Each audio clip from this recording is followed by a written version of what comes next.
اعوذ باللہ من الشیطان الرجیم بسم اللہ الرحمن الرحیم رب یسر ولا تعسر وتمم بالخیر۔ السلام علیکم ورحمۃ اللہ وبرکاتہ۔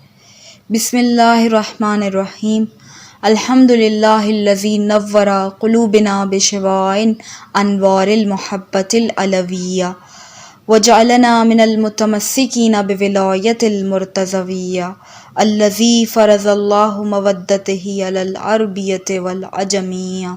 الصلاۃ والسلام علی مبلغ رسالات الہیہ سیدنا و نبینا و حبیب قلوبنا و طبیب نفوسنا و شفیع ذنوبنا ابی القاسم المصطفیٰ محمد، اللہم صلی علی محمد و آل محمد وعجل فرجہم۔ عزیزان گرامی، آج کا ہمارا موضوع ہے کہ عالم آل محمد امام رضا علیہ السلام نے مدینہ کیوں چھوڑا اور مامون کی ولی عہدی کیوں کر قبول کی۔ اس سے پہلے کہ بیان کیے گئے سوالوں کے جواب کی طرف آئیں، کچھ تاریخ کے اوراق پر نظر دوڑائیں کہ ان واقعات کا پس منظر کیا تھا۔ امام رضا علیہ السلام کی ولادت 148 ہجری اور شہادت 203 ہجری۔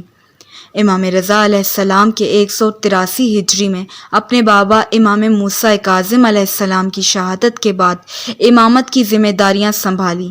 امامت کا عرصہ 20 سال جو کہ 183 ہجری سے 203 ہجری تک کا ہے۔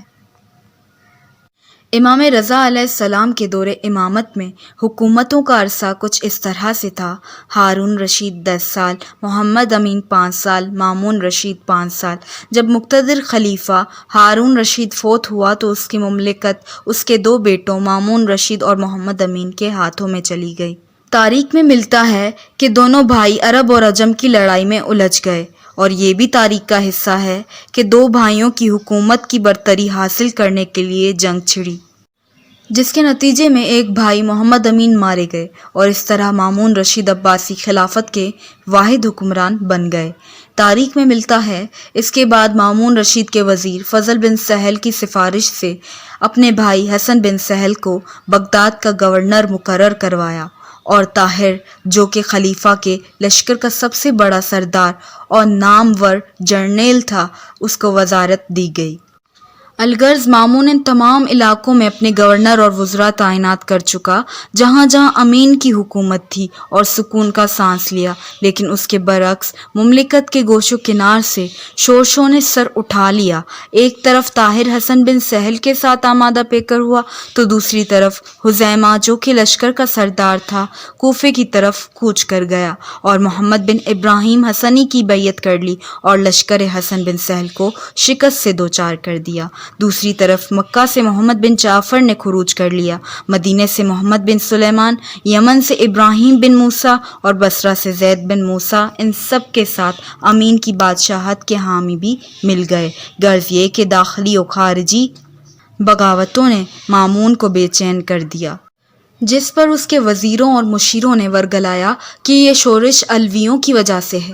کسی طرح امام موسیٰ کاظم علیہ السلام کے بڑے بیٹے علی ابن موسیٰ رضا کی حمایت حاصل کی جائے، کیونکہ عالم اسلام امام رضا علیہ السلام کی عظمت و جلالت سے واقف تھا، اور امام علیہ السلام لوگوں کے درمیان مرکز و محور کی حیثیت رکھتے تھے۔ مختصراً یہ کہ مامون نے رجا بن ابی زحاق اور فرناس کو خط دے کر مدینہ بھیجا کہ امام کو درخواست کریں کہ وہ خراسان تشریف لائیں اور لوگوں کی رہنمائی کریں، لیکن امام نے انکار کیا۔ پھر مامون نے فضل بن سہل کے ذریعے دوبارہ پیغام بھیجا کہ آپ تشریف لائیں، سب سے پہلے میں بیعت کروں گا تاکہ اپنے ہاتھوں سے خلافت کی باغ دوڑ ان کے سپرد کر دوں۔ جب فضل نے یہ پیغام امام کو پہنچایا تو امام نے فضل سے فرمایا، خلیفہ سے کہو کہ یہ خیال چھوڑ دے، اس طرح کے خیال اور منصوبوں سے بہتر ہے کہ لوگوں کی فلاح و بہبود کی طرف اپنا دھیان مرکوز کرے اور سماجی اصلاحات کی طرف توجہ دے۔ امام علیہ السلام چونکہ مامون کی تمام چالوں سے واقف تھے اور مامون کو منطقی جواب دیا، جس سے مامون سخت ناراض ہوا اور اس نے بگڑ کر سنجیدگی سے کہا، اگر خلافت قبول نہیں ہے تو نہ کرو، لیکن ولی عہد بننے میں کوئی رکاوٹ نہیں اور اب کوئی بہانہ نہیں چلے گا۔ اس طرح مامون اپنے مذموم ارادے کی تکمیل کے لیے تکرار کرتا رہا۔ فضل کی سربراہی میں ایک دفعہ پھر وفد مدینے میں امام کی خدمت میں بھیجا۔ آخر کار امام علیہ السلام نے 200 ہجری میں اپنے آباء و اجداد کی طرح اس جبری بلاوے پر خراسان دارالحکومت کی جانب روانگی کا فیصلہ کر لیا، لیکن بعض روایت میں یہ واقعہ 198 ہجری کا ہے، لہٰذا آپ علیہ السلام نے ولی عہدی پانے کے بعد اظہار مسرت اور شکر خدا کرنے کے بجائے امام نے بارگاہ خداوندی میں معذرت کی کہ اے پروردگارا، جس طرح یوسف علیہ السلام نے حالات کے پیش نظر عزیز مصر کا عہدہ قبول کر لیا تھا، اسی طرح میں نے اس ولی عہدی کو قبول کیا، ورنہ میں کسی ظالم کے عہدے کو قبول کرنے کے لیے تیار نہیں ہوں اور یہ میرے امکان کی بات نہیں ہے۔ عزیزان گرامی، تاریخ گواہ ہے کہ ہر دور میں مختلف حیلے اور بہانوں سے کار امامت میں رکاوٹیں کھڑی کی گئیں، ظلم و ستم کی انتہا کی گئی اور ائمہ اطہار کو بے وطن کر دیا گیا۔ مدینۃ النبوی کی حرمت کی خاطر اور اہل شر کی سازشوں سے نمٹنے کے لیے امیر المومنین حضرت علی علیہ السلام کو بھی مدینہ چھوڑنا پڑا اور کوفہ کو دارالخلافہ قرار دیا۔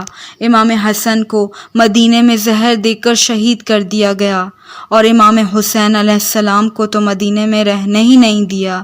امام حسین اس انداز سے اپنے نانا حضرت محمد مصطفیٰ صلی اللہ علیہ وآلہ وسلم اور اپنی ماں فاطمہ الزہرا کی قبر مبارک سے ودا ہوئے، جس کی تا قیامت کوئی مثال نہیں۔ اور اس کے بعد تو حکمرانوں کا یہ معمول ہی رہا کہ کسی بھی امام کو مدینۃ النبوی میں مستقل رہنے نہیں دیا گیا۔ امام رضا علیہ السلام اپنے دور امامت میں لوگوں کی توجہ کا خاص مرکز و محور تھے۔ آپ علیہ السلام کے معجزات و کرامات سے دنیا بہرہ مند ہوئی، نور امامت سے قلوب انسانیت علم کی شمع سے روشن ہوئی۔ یہی وجہ حکمرانوں کے اندر خوف پیدا کر گئی اور حکمران امام کو اپنی حکومت کے لیے خطرہ سمجھتے تھے۔ امام رضا علیہ السلام نے مرکز رسول اکرم صلی اللہ علیہ وآلہ وسلم پر حاضری دی۔ رسول اللہ کی قبر مبارک سے لپٹ گئے، گریہ کرتے باہر آئے، پھر اندر گئے، مرکز رسول سے وداع کیا، باہر آئے، جو لوگ جمع ہو چکے تھے۔ امام نے خطاب فرمایا، اے لوگو، میری زیارت کر لو کہ میں اپنے جد بزرگوار کے مرکز سے جا رہا ہوں اور عالم غربت و مسافرت میں میری موت ہوگی اور ہارون کے پہلو میں دفن ہوں گا۔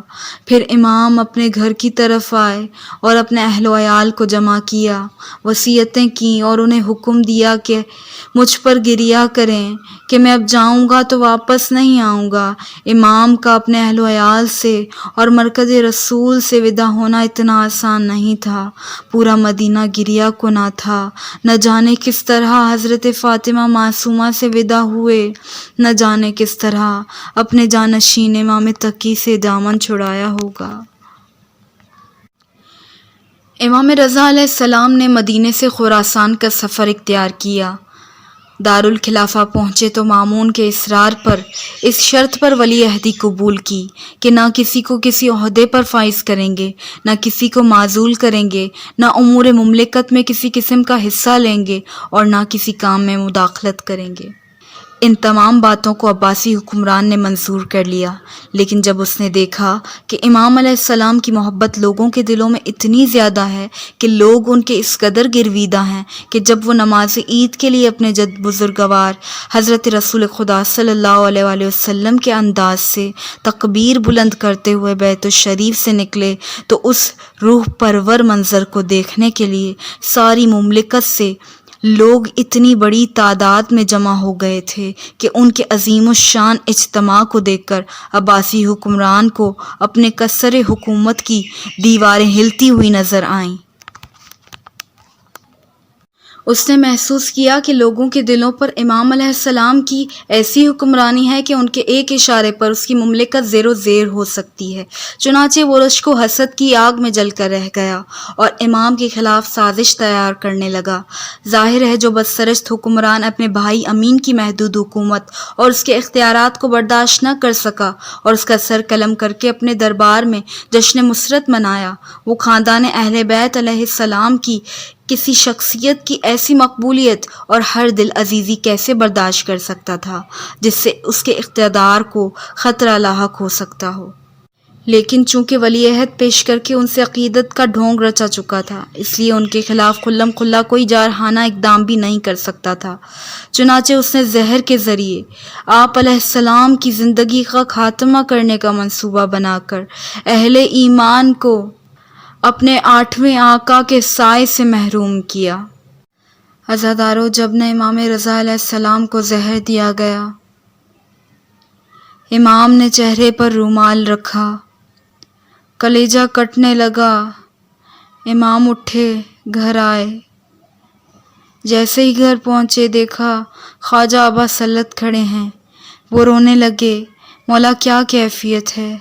امام نے انگلی سے اشارہ کیا، خاموش رہو، میرا پورا کلیجہ کٹ رہا ہے۔ امام اپنے حجرے میں چلے گئے، عبادت کرنے لگے۔ خواجہ نے سارے دروازے بند کر دیے۔ اتنے میں دیکھا کہ ایک بہت ہی خوبصورت ہستی ہیں۔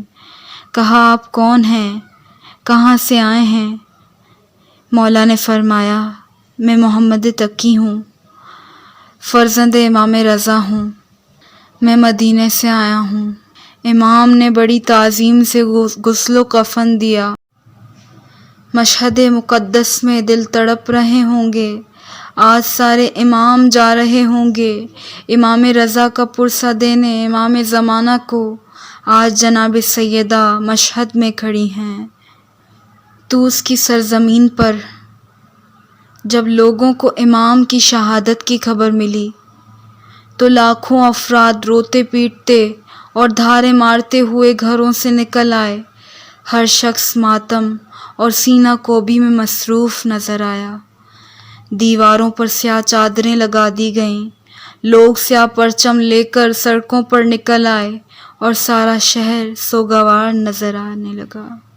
تجہیز و تکفین کے بعد جب جنازہ اٹھایا گیا تو ہر طرف انسانوں کا ایک سمندر نظر آ رہا تھا جو غم سے نڈھال تھا۔ ہر ایک زبان پہ ایک ہی فریاد تھی، وا علیہ وا امامہ وا مصیبتہ۔